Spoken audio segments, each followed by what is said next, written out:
मंत्र वही जो गुरु देता है, ध्यान रखना। पढ़ के और जपना वो एक अलग चीज होती है, लेकिन जो गुरु परंपरा से सिद्ध होता चला रहा है, वो जब कान में मंत्र जाता है तो गुरु खुद पद्धति बताते हैं, ऐसे जपना। शास्त्रीय पद्धति से ऐसे लेके सिद्ध करना बहुत कठिन बात है।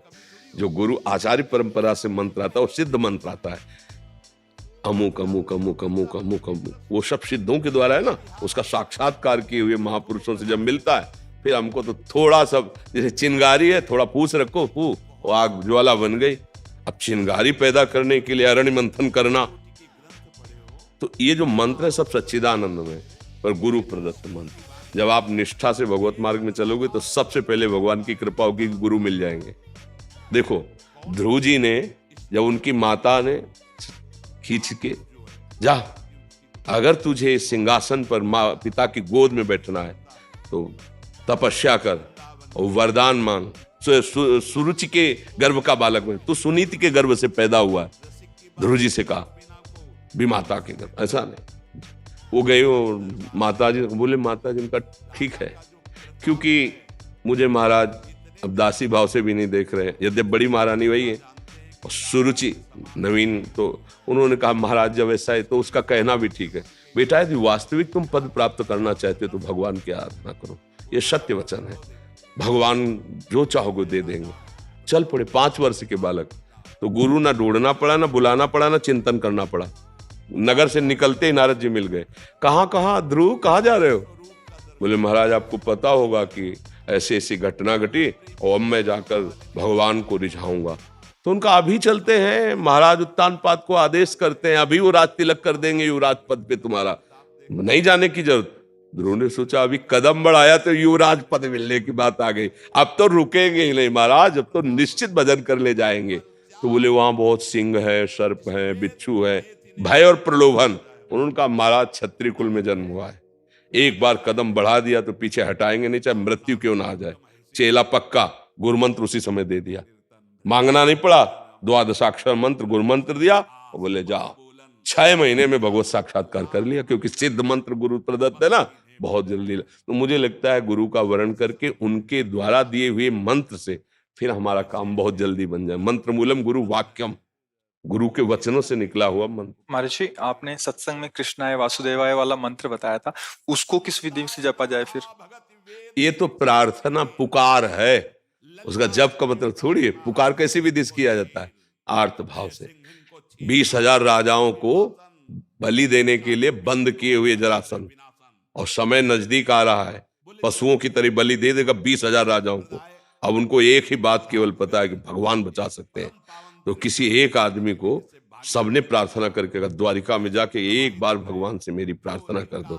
और वो आर्त भाव से सब यही पुकार रहे हैं, कृष्णाय वासुदेवाय हरये परमात्मने प्रणत क्लेश नाशाय। इसमें प्रधानता हृदय के आर्त भाव की, हे नाथ, हे कृष्ण, हे करुणामय, आप अपने शरणागतों के दुख को निवारण। भगवान गए,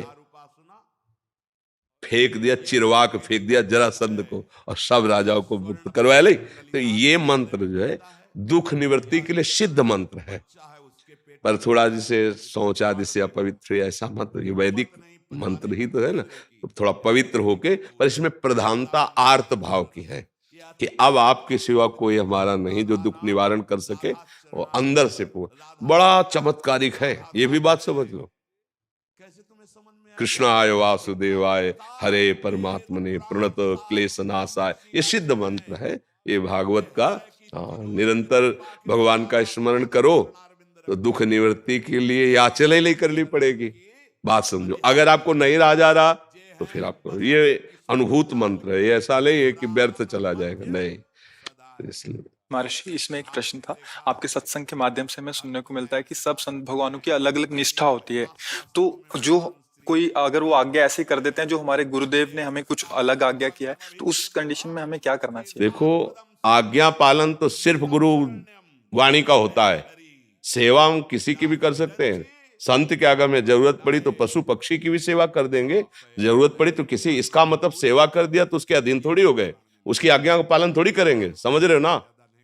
आज्ञा का पालन तो सिर्फ गुरुवाणी का, जो गुरु के श्रीमुख से वचन निकले बस वो, गुरु वाणी का हम पालन करें, उन्होंने कहा संत समागम करो, साधु सेवा करो, तो कर रहे हैं। लेकिन वो हमें आज्ञा करे तो हम उसके लिए दस्तखत लेंगे गुरुवाणी से। अगर गुरु की आज्ञा है और आपकी बात मिलती है गुरुवाणी से तो हम मान लेंगे, नहीं तो आप बोलते रहिए, हमने सुन लिया, प्रणाम कर दिया, चल दिए, हम उसको स्वीकार थोड़ी करेंगे। समझ रहे हो ना? आज्ञा पालन तो सिर्फ वही है अपने गुरुदेव की वाणी में। उन्होंने आज्ञा करी संत सेवा, तो हम आपके कपड़े धो देंगे, भोजन पवा देंगे, जो जैसा कर देंगे। और अगर संत है तो चाहे जिस निष्ठा का हो, तुम्हारे अंदर भाव वही प्रकट होगा जो गुरुवाणी में लिखा है। संत की ही वाणी तुमको वहां प्रकाशित करके वहां पहुंचा देगी जो गुरु कह रहे हैं। आप देख लो, हमने तो देखा है अन्य उपासना वाले महापुरुषों के जब समीप गए, उनके चरणों में पड़े, तो हमारे इष्ट की भक्ति बढ़ी है, हमारे गुरु चरणों में प्रेम बढ़ा है। ऐसा नहीं हुआ है कि उनके पास जाने से हमारे गुरु चरणों में प्रेम, हमें और गुरु प्रेम बढ़ा है। तो जहां सच्चे संत महापुरुषों की सेवा होती तो इष्ट और गुरुवाणी में प्रेम बढ़ता है। इसीलिए तो आज्ञा करिए कि संतों का समागम करो, साधु सेवा करो। तो इसका मतलब नहीं कि अगर हमारी सिद्धांत पद्धति से विरुद्ध कोई आचरण करे तब तो फिर मानना ही नहीं है ना। हमारी केवल आज्ञा है, भूखा है तो भोजन दे दीजिए, जरूरत है तो शरीर सेवा कर दीजिए, वो भी ढूंढ के नहीं करना। जहां हमें गुरु प्रसाद से पहुंचा दिया गया या वो हमारे समीप आ गए तो, नहीं तो हम अपने गुरु के द्वारा दिए हुए नाम मंत्र वाणी और उनके आदेशानुसार चल रहे हैं, हमें किसी की जरूरत नहीं। बात समझ लीजिए, हमारे समीप कोई आ गया है तो अगर भूखा है या वस्त्र है या औषधि है, वो हम सेवा कर देते हैं। और अगर आज्ञा कोई ऐसा करता है जो हमारे सिद्धांत के विपरीत है, हम सुनते ही नहीं। ऐसे सिद्धांत से चला जाता है। हाँ जी, कुछ भक्तों ने आपके श्रीमुख से नाम चाहा। हम तो वृंदावनवासी, राधा उपासी, राधा राधा रटते, राधा वल्लभ श्री हरिवंश रटते। आपको जो गुरुदेव ने नाम दिया है, खूब नाम जप करो। ये बात समझ लीजिए कि सब साधन जितने हैं वो सब प्रभु के ही है, पर मन को जीतने का एकमात्र उपाय नाम जप है। जब तक आप नाम जप नहीं करेंगे तब तक मन की मनमानी बंद नहीं कर पाएंगे। आप गा लो, घंटा 2 घंटा जैसे कीर्तन भी करोगे ना, ये राजी रहेगा मन, पर ये मन बस में नहीं होगा। बस में होगा तब। अब देखो इसकी चाल, हलचल मचा देगा। थोड़ा शांत होइए, आंख खोल के या आंख बंद करके मंत्र में या नाम में लगिए, अंदर ही अंदर सुमिरन में आइए। और जहां सुमिरन में आएंगे तो देखना इसकी मार पड़नी शुरू हो जाएगी मन में। मन जलन पैदा कर देगा, भागने लगे, अब फंसा है। और जितना आप अंदर अंदर जप करेंगे उतना ही ये मन निर्मल होता जाएगा, आपके अधीन होता जाएगा। जब मन को परेशानी होती है तो हम लोग मन में तदात्म किए, इसलिए लगता है कि बस नाम जप मत करो, और चाहे जो कर लो। ढोलक बज रही, हारमोनियम बज रही, तबला बज रहा, नाच रहे, गा रहे, इसमें मन राजी हो जाएगा।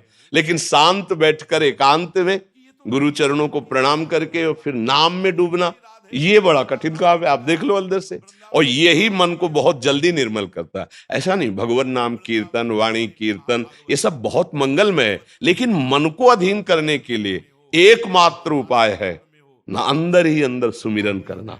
अंदर ही अंदर जो नाम मिला है, जो मंत्र मिला है, खूब अंदर अंदर सुमिरन